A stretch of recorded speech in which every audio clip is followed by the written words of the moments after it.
Welcome, friends, to another edition of Economic Update, a weekly program devoted to the economic dimensions of our lives, our jobs, our incomes, our debts, those of our children, and those looming down the road. I'm your host, Richard Wolff. I've been a professor of economics all my adult life, and now I try to bring some of what I learned over all those years into this program and into the analyses of what's been going on recently in the economy we all live in and depend on. Before jumping into the updates that mark the first half of this program, I wanted to mention, as I often do, that for those of you interested in what we're about to do and in this program generally, we maintain two websites where we urge you to go because we upload enormous amounts of material there that go into what we do here on the program in much more detail. The first one is Democracy at Work. That's all one word, democracyatwork.info, I-N-F-O. And the other website is rdwolf with two F's, that's me.com. So democracyatwork.info and rdwolf.com. By going to those websites, you can communicate to us email-wise in any way you like, what you want and don't want in this program, suggestions, ways that we can partner with you and vice versa to extend the reach that this program has. We're proud of the 80 stations that carry this program, of course, but we're always looking for more such stations. We're looking for opportunities to present the kind of ideas we have on this program, and the websites are a way for you and us to be in constant touch. The websites also allow you to follow us on Facebook, Twitter, and Instagram, and thereby keep in even closer touch with us. You can sign up for our newsletter, which lets you know what we're doing, and you can arrange for visits and so on in all the ways that a good partnership enables. Please make use of these websites. They're available at no charge whatsoever, 24/7 for your convenience. Okay, let's jump right in. I want to shout out to the new government in Australia. Why? Well, they're conservatives, which would not normally draw that much attention from me, but they're conservatives who seem to have understood that, yes, they won the election, but that the mass of the Australian people want to see some real changes because they're not happy with an economy that serves the 1 or 2% at the top at the expense of everybody else. So be surprised with me to discover that the new government intends to put heavy taxes on the major banks in Australia. That's right. Taxes totaling $6.2 billion would be raised over the next 4 years by a new levy on the big 5 banks of Australia: ANZ Bank, Westpac, National Australia Bank, Commonwealth Bank, and Macquarie. It is interesting that there's a recognition on the part of the conservatives who rule in Australia that they've got to begin doing things not normally associated with conservatives, or else the growing anger of masses of people all over the world against old established political parties will blow them away as it has so many others. The next update has to do with the Dakota Access Pipeline. We've talked about that before. That is the very controversial pipeline running across parts of the Dakotas, and in particular across lands that have deep meaning and a long history with Native American populations in that part of the world. Obama had held back from allowing the pipeline to proceed. Trump has changed all that. The pipeline has proceeded. And the opposition has grown along with this development. And I wanted to focus on an economic aspect of this struggle, which is far from over, by pointing out that the only way that Energy Transfer Partners, the parent company pushing all this through, can keep working at the Dakota Access Pipeline is if the banks who fund all of this continue to do that. If those banks withhold or withdraw from participating, then the money needed to push this project through to violate the lands of the Native Americans that live there. And you might think, given the history of the United States, that violating the lands, the few lands left to the people who were originally here, is something an American company and an American society would shrink from doing. What's interesting is that the banks that have withdrawn under popular pressure have been so far mostly foreign banks. The ING Bank, a huge Dutch bank, in March withdrew, got rid of its loans. That was followed shortly by DNB, the major bank in Norway, and the Norwegian Pension Fund, a very important fund in that country, has also divested itself of anything having to do with Energy Transfer Partners because of the Dakota Pipeline. Even some American cities have taken interesting action. Seattle, Davis and Santa Monica, California in particular, cut their relationships to the Wells Fargo Bank with whom they had done business, because Wells Fargo is one of the major banks funding the Dakota Access Pipeline that has so far resisted and refused the efforts of public and also of its own shareholders to get it to stop doing this.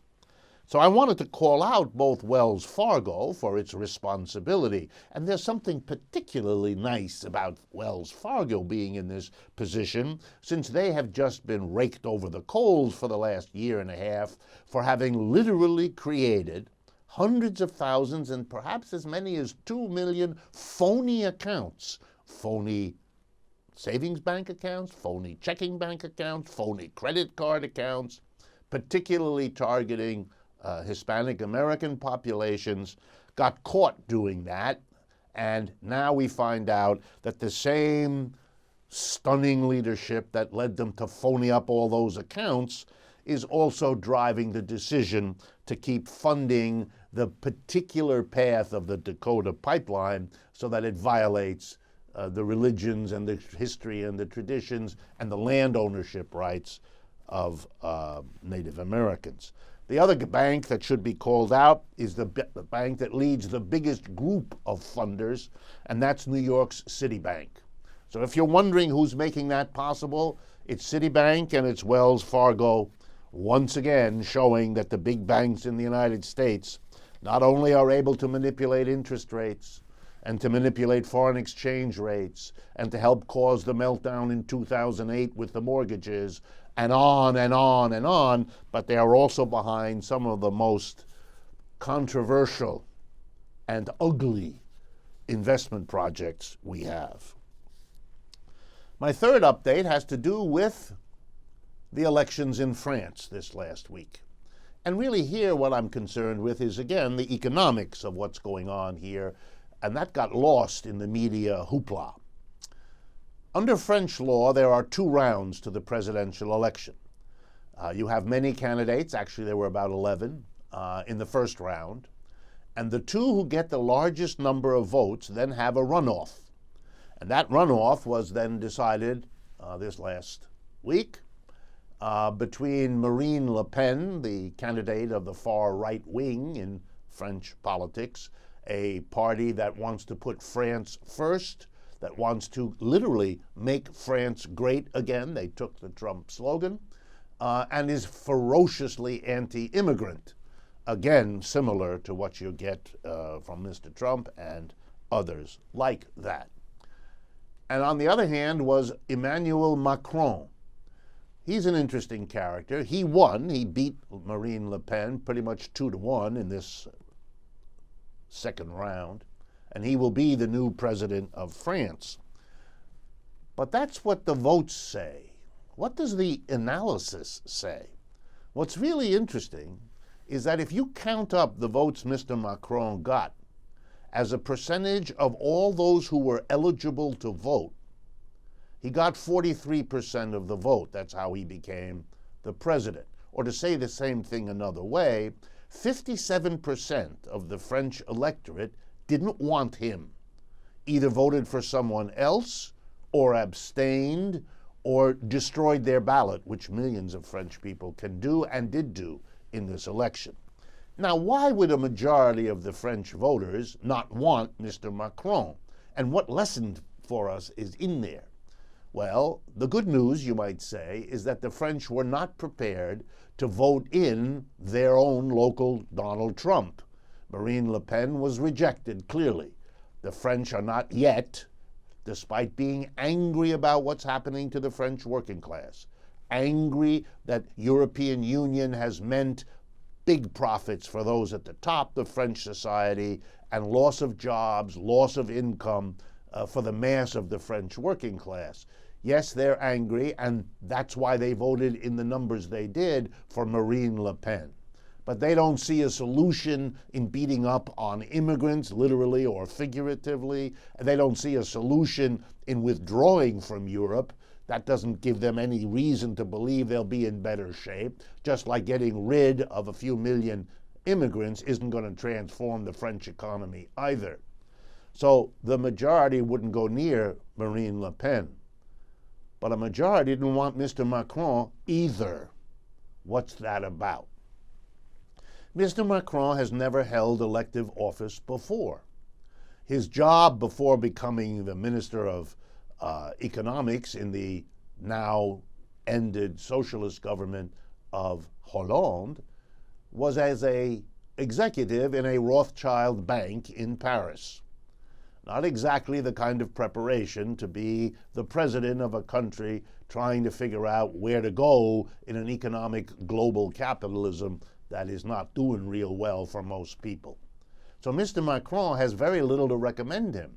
Moreover, when he was the economy minister for François Hollande, the now disgraced former president of France, he was famous for trying to alter the labor rules in France, making it easier for employers to fire workers, making it easier for employers to get out of all kinds of obligations they have to their workforces, obligations that the workers in France spent a century struggling to acquire and to achieve. In other words, he is a friend of big industry. Now, it may surprise you that he was a minister in a socialist government, but it shouldn't. Socialism in Europe, as in so many other parts of the world, is in an advanced state of decay. A minority of the socialists still believe that we can do better than capitalism, and they want socialism to mean something about doing better than capitalism, having a different system.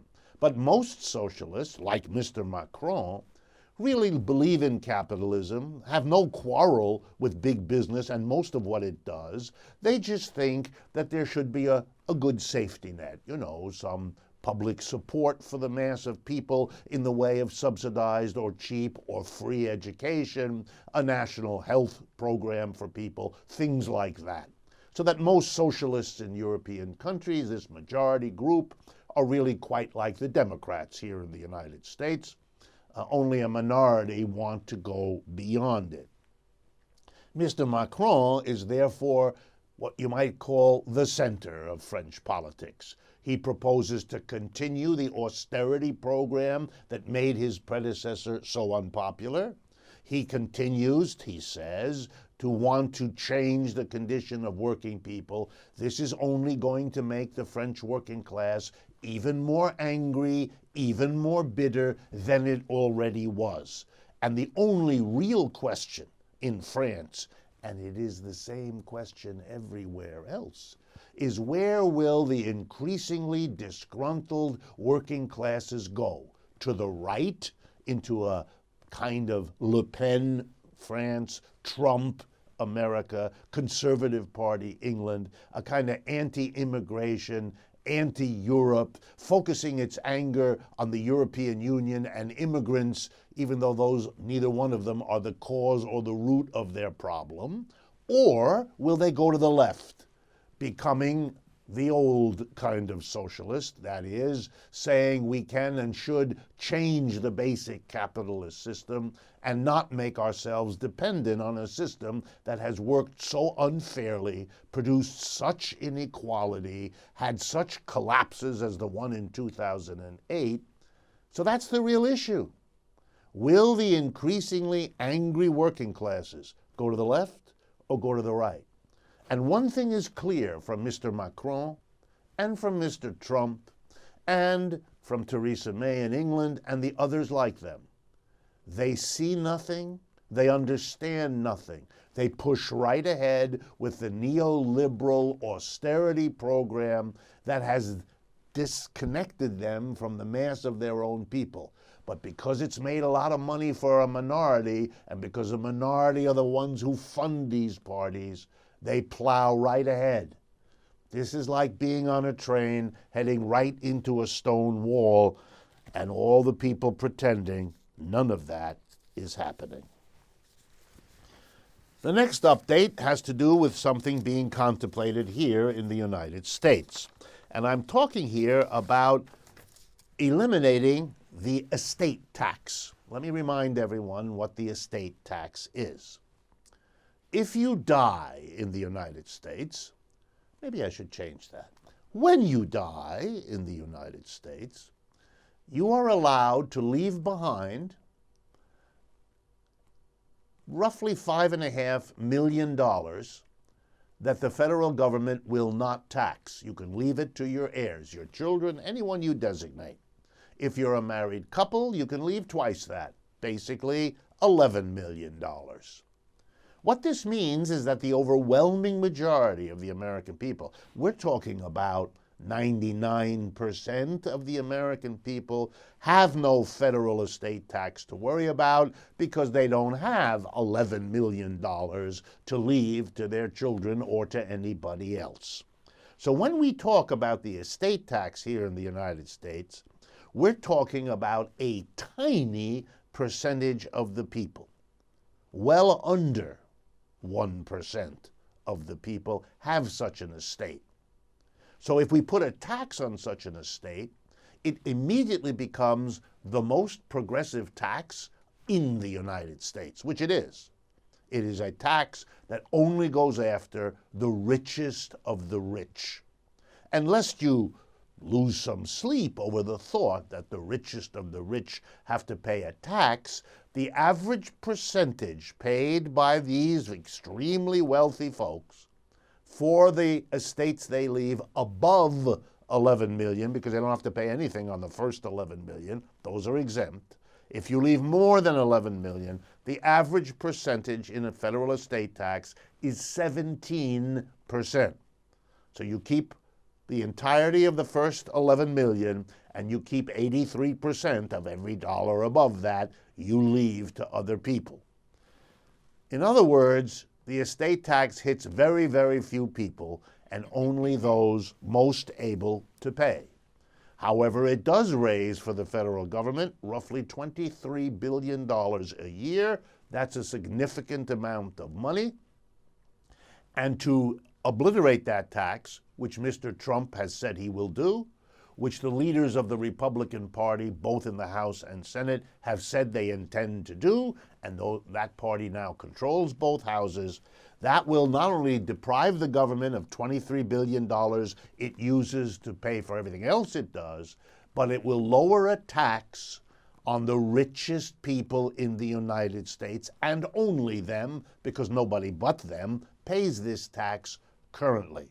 It therefore is a major step in making the rich richer, because they don't have to pay this tax anymore, and the poor poorer, because the government that the poor rely on will have $23 billion less in estate tax revenue than it had before.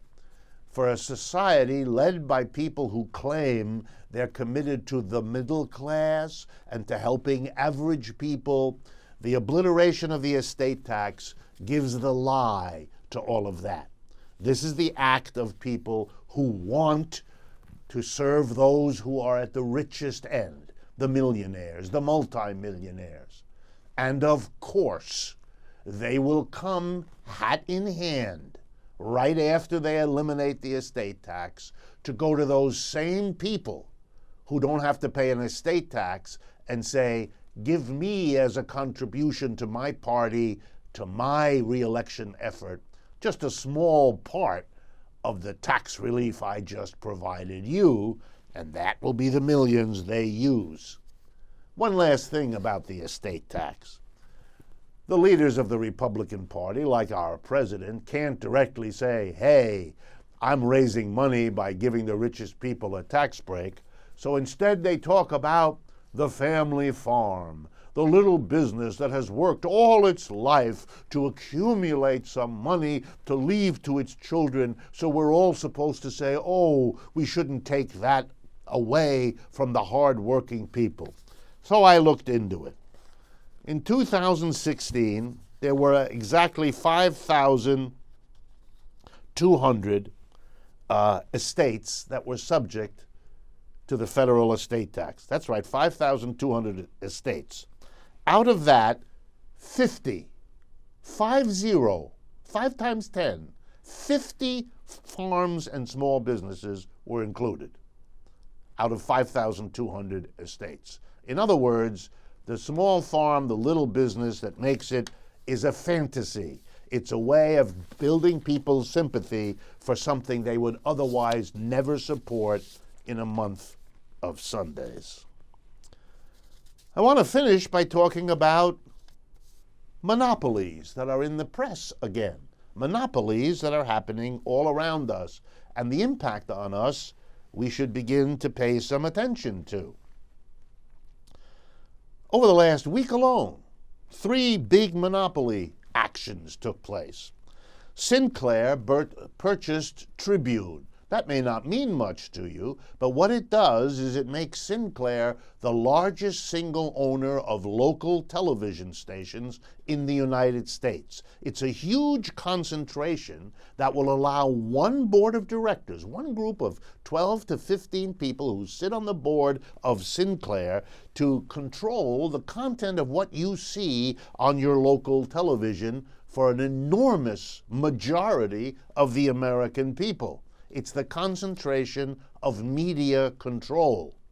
Whatever they decide is fake news, you won't see. And whatever they decide you ought to see is what you'll have. No real freedom of choice. The choice will be made for you by a shrinking number of monopolistic corporations. Number 2, the high-end Coach bag company purchased the equally high-end Kate Spade bag company. Together now, that will make women's auxiliaries, or women's accessories, rather, is the word I'm looking for, a more concentrated industry, allow them to raise prices, to eliminate all kinds of jobs as they combine stores. It's another step to make more money for a small number of people at everybody else's expense. And then the biggest one, which was talked about publicly by none less than Warren Buffett, one of the richest billionaires on the face of the earth, who got angry at his fellow billionaires. He was commenting on the Trump administration's plan to cut corporate profits taxes from 35% to 15%. And he said, you know, I don't believe in that. That's not a smart move. The government needs to do things for people. We have real problems in this society, and lowering the corporate income tax is only going to make it harder for the government to solve them. I'm against it. And then he pointed something out that I understand to be a monopoly problem. Here's how it goes.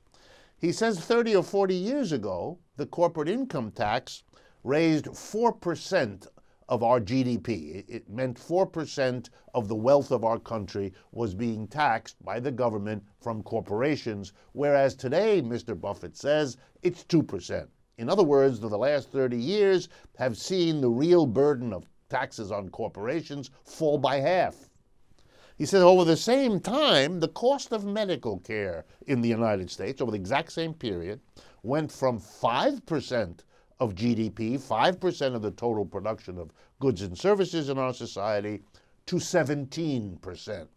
For Mr. Buffett, this is craziness. We are hamstringing our people and our businesses, he says, by making them pay wild amounts of money for medical care. And instead of dealing with that problem, we're saving them money by having them pay lower taxes, hobbling the government, because that's what will happen if they don't pay those corporate taxes, meanwhile doing nothing to enable the government to deal with this absurd overpayment of money for health care. And where does monopoly come in? Well, Mr. Buffett didn't have anything to say about that, but I do. The reason we pay 17% of the total output of goods and services in our society for medical care, and by medical care I mean 4 industries: hospitals, doctors, the producers of drugs and medical devices, and finally the medical insurance companies. Those are the 4 industries that make up what we ought to call the medical industrial complex. They operate like a coordinated monopoly. They get together, promise not to do each other damage one way or another, officially or unofficially, by accident or coincidence, we'll never know, but we can suspect. And the end result is we Americans pay more for our medical care for those 4 industries than any other people in any other advanced industrial country. No other country comes close, even though the medical outcomes of the United States are mediocre.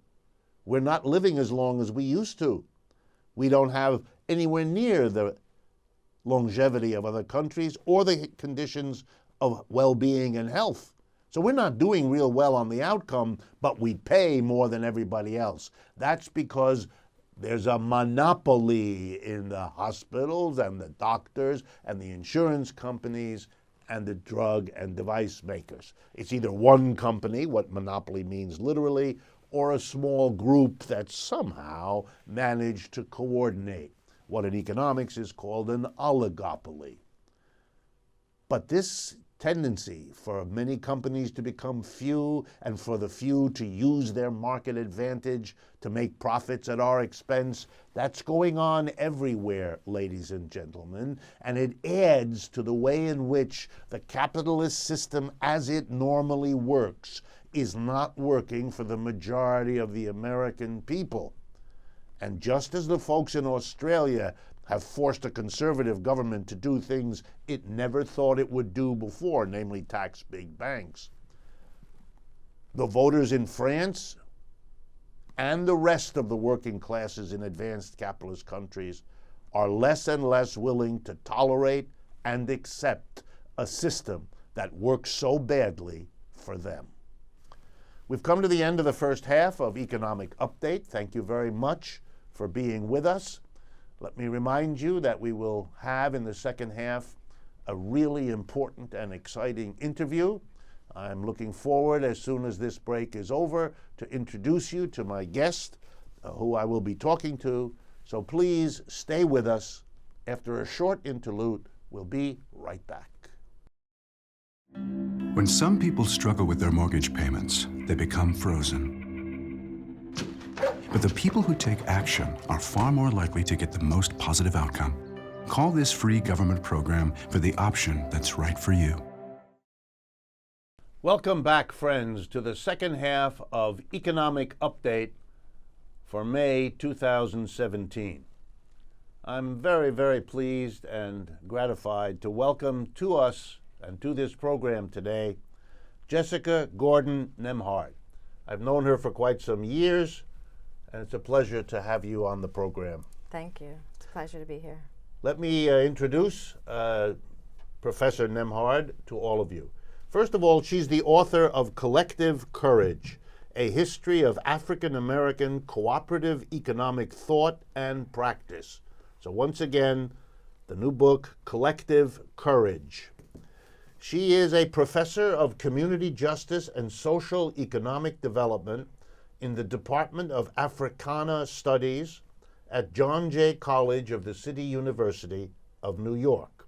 In 2016, she was inducted into the U.S. Cooperative Hall of Fame. She's also a member of the Grassroots Economic Organizing Collective, co-founder of the Eastern Conference for Workplace Democracy, and a charter member of the United States Federation of Worker Cooperatives and the U.S. Solidarity Economic Network. Quite a list of activities and just the right person to talk to us about worker co-ops. So let's jump right in and let us pick your brain, as we say. You obviously became interested in worker co-ops as an important institution, both in terms of the role it has played and the role it could play years ago, because you've been working at it, I know, for a long time. Give us an idea of why this whole idea, this alternative, captured your interest. So I've always been interested in racial economic inequality. I come from a family of social activists who actually taught me from early on that you can't really achieve political or social justice without economic democracy. And so my whole life I've kind of been involved in economic justice movements and thinking about the economy and how we could make it better. And, I guess it's maybe 20, maybe a little longer than that, years ago, after graduating from UMass with my PhD in economics, I was thinking more about economic inequality and community development strategies. Luckily, one of my classmates had done a study about Du Bois and Lloyd Hogan and economic democracy. And so I was talking to him. I was talking to some other people in Washington, D.C. about alternative economics, and I realized that this cooperative model had some promise.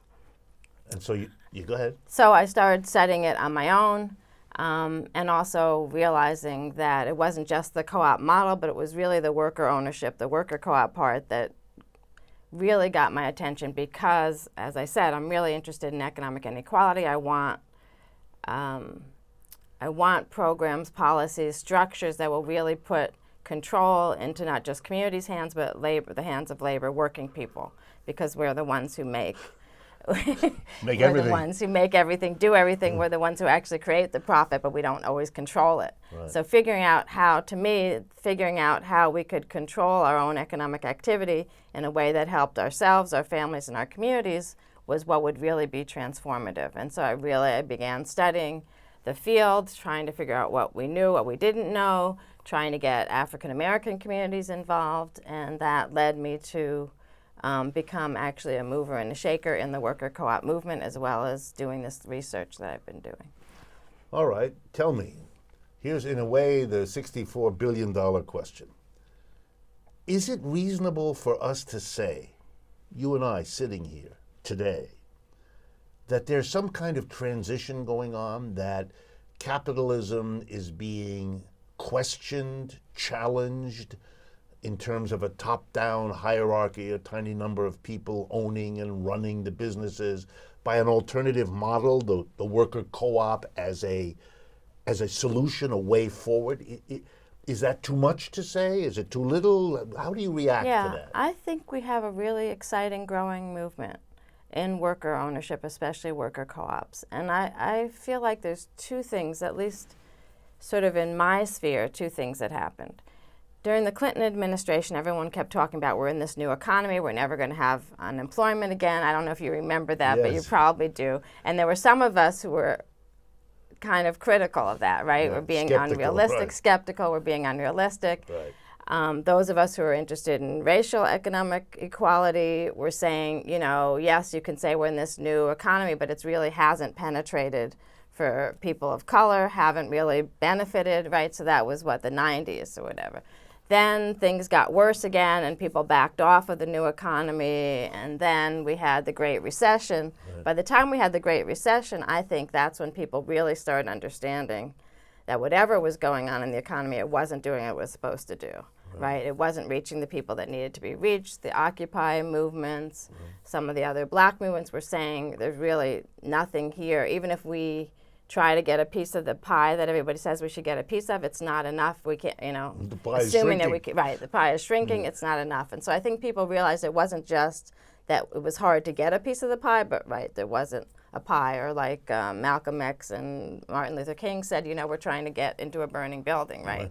Why should we try to get in the building? It's right. Why don't it's not any better than being outside. We need something new. So I think we're finally in a period where people are saying, the solution is not to get our foot into capitalism, our foot into the door. Our foot is our real challenge is to create new things, to figure out how to create that. And luckily, we were able to strengthen the worker co-op movement. You know, the United States is the last, at least industrial developing country to have even had a worker co-op movement. To have the U.S. Federation of Worker Co-ops is only 10 years old. We started it in 2004. We were the last ones to even really embrace it nationally, but at least finally we did. And I think we did it just at the right time, because we were there just when everybody kept saying we need to look at something new, what's viable. And the two things we were able to do was, one, show that there are existing worker co-ops and how well they're doing, and then two, to say we can build a culture of learning how to do this. We can learn from best practices. That's the Eastern Conference that I am one of the co-founders of. That was our point, to share best practices. Let's get people together in the Eastern region who do worker ownership. Let's share best practices, teach each other, keep the movement going, help more to develop. And so I think we've been able to, every year we get more and more people coming to conferences. We get more and more groups doing this worker ownership. My personal crusade was getting this more out in the Black community. When I first started, Black people told me that Blacks don't do co-ops, which, you know, makes no sense, except that they had this narrow vision of a hippie food co-op, right? They didn't think about even housing co-ops. They didn't really think right. And so one of my crusades was to make sure that we learned that there was a legacy of African Americans doing co-ops from the very beginning, not only a legacy from early African communalism. So putting together the fact that we could now talk to people of color about co-ops, we had these best practices that we could share, and we had a growing movement that was trying to do education and technical assistance. I think we're positioned now to really see that this is a viable strategy. Wonderful, wonderful. That's my feeling too, in the work that I do and the traveling I do, that this is an idea that is taking off, not only because people are critical of the existing status quo, the capitalism, but they see this as one of the few sensible ways forward. That's very, very positive. Okay, I want to come back to those examples because I think that's important to talk about. But before we do, tell us a little bit, because it's your book, about the special, let's call it for lack of a better word, special relationship between the worker co-op idea and the African American community in the United States across its history. What importance, what role did worker co-ops have, and what role do you think they could have for that community in particular? Right. So first I'll give you just one caveat. Throughout the history, we really first embraced consumer co-ops. But there's two places where the worker co-op movement was really essential. One was the 1880s, which was very early in our history. And another was this concept of the co-op commonwealth, which started, the notion there is you start with consumer co-ops, but they create the demand for worker co-ops, right? And so there was like the Young Negroes Cooperative League, even W.E.B. Du Bois. They sort of started out with, well, if consumers come together, try to control what we buy and how we buy it and learn how to cooperate, then our demand for products could then create the demand for worker co-ops, co-op factories, other worker co-ops, et cetera. But in the 1880s, one of my favorite periods, and actually we're in a similar period now to the 1880s, very regressive period, right? It's the end of the Reconstruction. We had economic and political democracy of some kind, right? For a while. Right. But the 1880s were a time where the co-op movement, the labor movement, the progressive movement are all integrated movements, meaning blacks and whites doing it together, and they're all working together. So the labor unions were actually arguing for co-op worker co-ops and creating worker co-ops in that period. They were also integrated, even though in the South, to be an integrated union meant you had separate black and white chapters, but it was all part of the same national union. And you could even fight for the same organization, but you couldn't meet together. You couldn't sit in the same room together. Right. But that was integrated. And so and they're the largest organizations of their type. The Colored Farmers National Alliance and Cooperative Union is the largest black organization, and it's a credit union, co-op developer, it's a populist party, and it's a labor union. So really exciting stuff happening there, and they're owning their own cotton mills. They're also making it possible for blacks to own land. and to move from being itinerant and sharecroppers to being landowners, and then doing agricultural co-ops. They're doing factories. And so it's a really nice period where you can see where all the different kinds of movements actually see this, the economic strategy as this co-op ownership strategy and the way forward. So that's the 1880s. Unfortunately, those three movements actually get crushed, right? The labor movement becomes just white.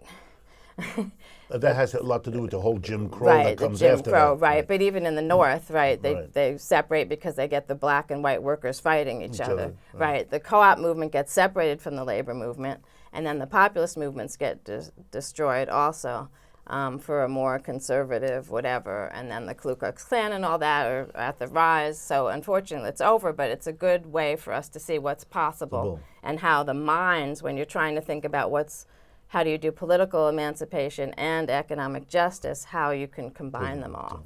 Yes, I also find it so amazing that the stories of black and white working very effectively together. Also, that the labor unions and the co-ops understood themselves to be natural allies. And the logic, when you go back and you look at the literature, is incredible. The union said, we fight for a better deal with the employer. But the best thing for us would be if we were our own employers, and then we wouldn't be fighting all the. It was just a wonderful, clear notion of how these two institutions could be allies. Right, and making those decisions on the job decisions, but also owning the capital, right? Owning the capital and the profits, and being able to decide what to do with it. So yeah, unfortunately, all that has to go underground, and then it kind of gets destroyed, but then there's pockets of it that keep coming back. By the 30s, we have more of a notion again because capitalism is failing again, right? The Great Depression. So then we have another rise there. And then the 60s, especially in the black community, that's where the black power movements are again saying we need to control over our own. We need self-determination. That means economic control. We need to control our own cities, communities. So the Black Panthers are doing not just free breakfast programs and free clinics, but they actually have bakeries and shoe co-ops. Their newsletter is a co-op. They do co-op housing. So again, seeing the liberation movement needing this, we need to control our own economics, and that means labor controlling our own economics, kind of comes back again, gets crushed a little bit, and then looks like we're on the rise again. Yeah. The Black Lives Matter movement has now embraced economic cooperatives, especially worker co-ops, and it's in their new platform, front and center in their economic justice platform. Yeah, I wish it were a bit more front and center in Bernie Sanders, but at least in Sanders' program, there is a plank that says something about worker co-ops and co-ops in general. So you see it slowly so inserting itself. Right. One of the things listeners and viewers of this program want more of is some examples, some descriptions of ways or places or times, preferably in the present, when worker co-ops are viable, when they're succeeding, when they're having good results. Do a couple of these come to mind that you could share with us? Yeah, I mean, I tend to live in the past because that's mostly what the book is about. But when I knew you were going to ask me this question, I went back to look at what I know about the present. So there's a couple of really fascinating examples of worker co-ops doing incredible things. So I'll give you a couple of examples of different kinds. So we have the largest worker co-op is here in the South Bronx, Cooperative Home Care Associates. It's not a self-managed worker co-op, which a lot of the newer and younger ones are. But it is, as I said, it's our largest. It's a really great example of taking people in a low-skilled job, upping the quality of the job as well as the quality of the care, and creating something where people actually now have a way to, you own part of the business, so you get dividends from the profits. You also have a decent wage. You have health care because they're part of the SEIU, their union.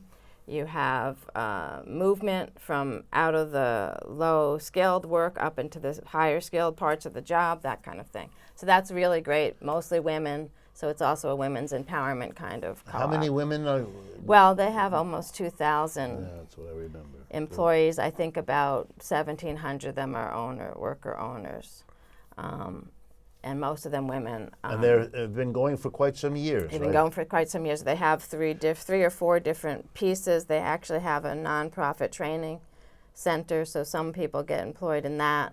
They also have a new thing on disability home care, and then regular home care, and I said there was four, didn't I? Anyway, I forgot the fourth one. Right. So that's interesting. Very interesting example. In terms of the self-management, smaller but growing sectors, we've got the Arizmendi Bakeries in the Bay Area. That one's a really interesting model because what they did was they took a successful worker co-op that was doing pizza and sandwiches or whatever, asked them to share their model and to provide some 25% of their profits to a development corporation that would then develop not exactly franchises, but more co-ops along that same model, use their recipes, training, et cetera. They now have about 6, and they're also helping a group in Calgary in Canada to do this. And so that project is really great because in some ways it's self-financing. Each successful co-op puts money back into the development corp so they can That start provides a the new capital one for the another next one. next co-op. Right. And so That's they still how have to, Mondragon in right, Spain the grew Mondragon like kind that. of, right. So that's why it's called Arizmendi, because that was the original founder the of the priest who Mondragon. started it, Right. right. So that one's really exciting because you get 20 or 30 worker owners. All of their stores, 6 stores, are very successful right now. They're able to keep putting money back in to do more. They have a long and extensive education and training program. You actually, the new co-op gets to actually train at one of the other existing co-ops and things like that. So it's a nice interlocking system. So that's another one I really like. Opportunity Threads in North Carolina. Tell us about that. That's what's it called? Cut and sew factory. So they, North Carolina used to be a big sewing place, but they lost a lot. Most of those sewing factories were sent overseas, and so that whole area lost, but still had people who had these skills, right? So this is one. I mean, actually, over the 90s, they had a bunch of different worker co-op sewing factories that came and went. This is the newest version of it. They use fair trade cotton. Again, it's a way to get sewers to run their own company. I think they have 20 or 25 owners right now, or people were on their way to ownership. Joint decision making, sharing of the profits, the whole thing again. So they're outside of Asheville in western North Carolina. And then my last example, which I just forgot. Oh, the other thing, here in the South Bronx, we also have Green Worker Co-ops, which is actually a nonprofit, but it's a co-op developer. And that one is a great concept to look at green jobs and worker-owned green jobs. So doing sustainability, ecological development, finding jobs in recycling, in organic foods, et cetera, that then the structure is worker ownership. These are usually very small. Green Worker starts with co-op academies. You get a group of people who are interested in starting a co-op and a business together. You get them through the whole, how do you start a business, do a feasibility study, what's a co-op, and then you help launch them and then provide them with help. So Green Worker Co-ops right now is our largest co-op developer in New York City. So that's also, and that, as I said, combining with the sustainability. And then the last one would be New Era Windows in Chicago, which you probably have had talked about already. But that one's a great model because that's a conversion model, but not just conversion, but factory takeover, right? The factory was going to be closed. Some of the employees took it over so it wouldn't close, formed a worker co-op, and have now been able to, I don't actually know how many worker members they have now, but they were able to take over the business, to buy it from the other owners and keep the business going and employ local Chicago people. So all these models, I think, have some things in common. One is this having a good workplace and community ownership to keep a business where it is.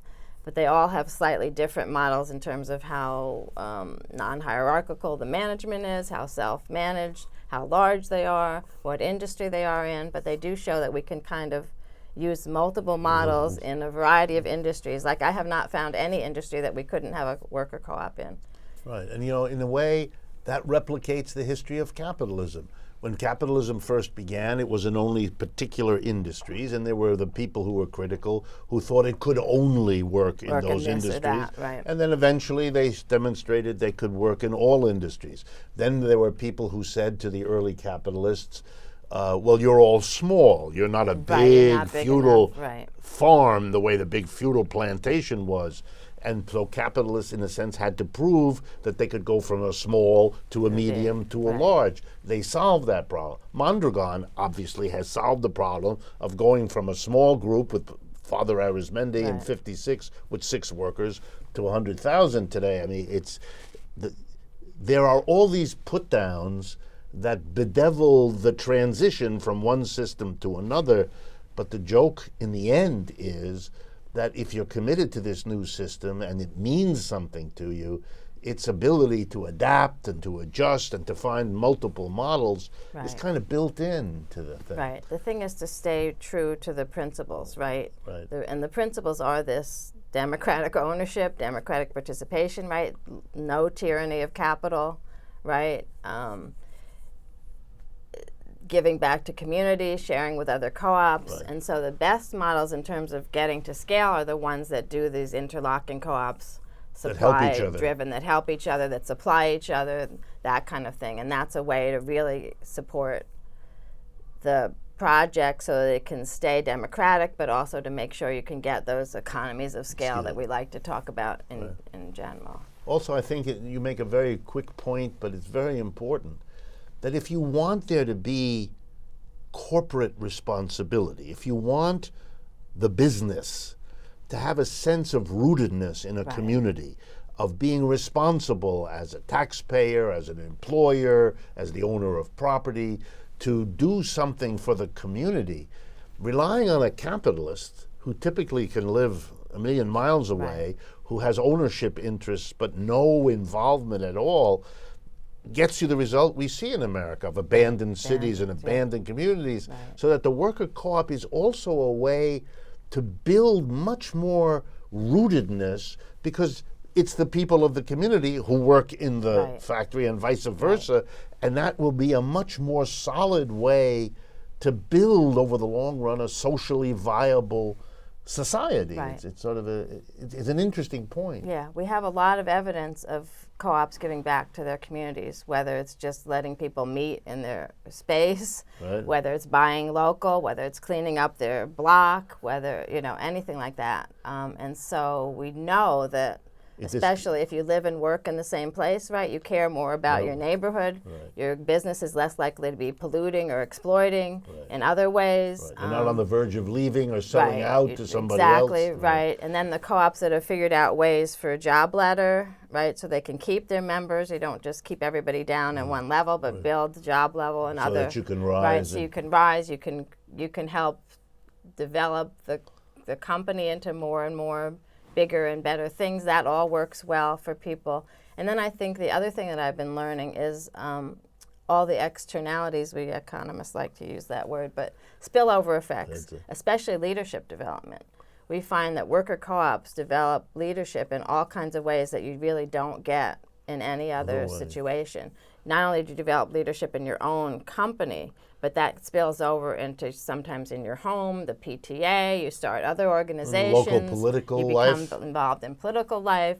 And that understanding between the transparency, we didn't even talk about financial transparency, but most of these co-ops are open book management, which means every member can see what's going on. Can see the books, actually knows how to read a bank's income and expense statement, et cetera. Well, that transparency also leads to civic transparency. You now expect, right? We could even start doing participatory budgeting in our cities with people that learned how to do open book management in their co-op. Well, the other way to say it is people will be willing to accept politicians telling them what's going on without ever showing them the books, because that's what they're used to at the workplace.